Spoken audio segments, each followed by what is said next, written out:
sa pamamagitan ng kapangyarihan ipinagkatiwala sa akin bilang ministro ng Ebanghelyo at ng Philippine General Council of the Assemblies of God and as a head pastor of Jesus Christ, the Savior of all churches. Ngayon ay aking ipinapahayag na kayo ay mag-asawa na.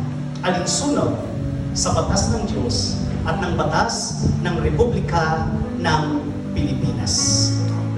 Ang pinagsama nga ng Diyos ay huwag papag-iwalayin ng tao. Manalangin tayo.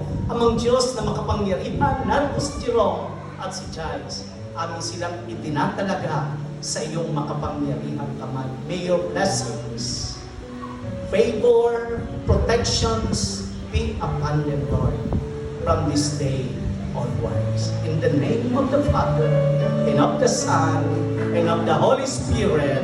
Amen. Amen. Sa congregation, sa mga magulang, mga ninong, mga ninang, mga secondary sponsors, mga mahal sa buhay, ladies and gentlemen, it's my honor to present to you the newlywed Jerome and Giles Antuertia.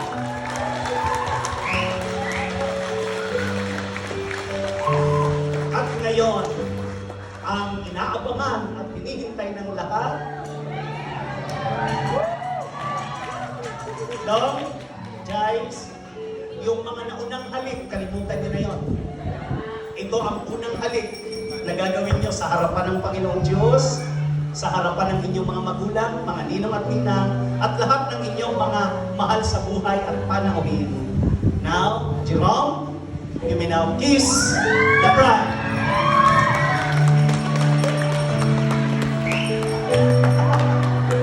Mukhang mag-aawat pa.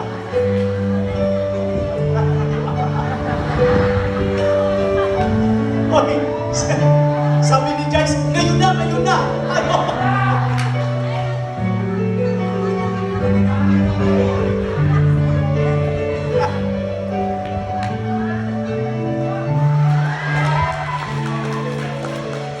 Congratulations, Jerome.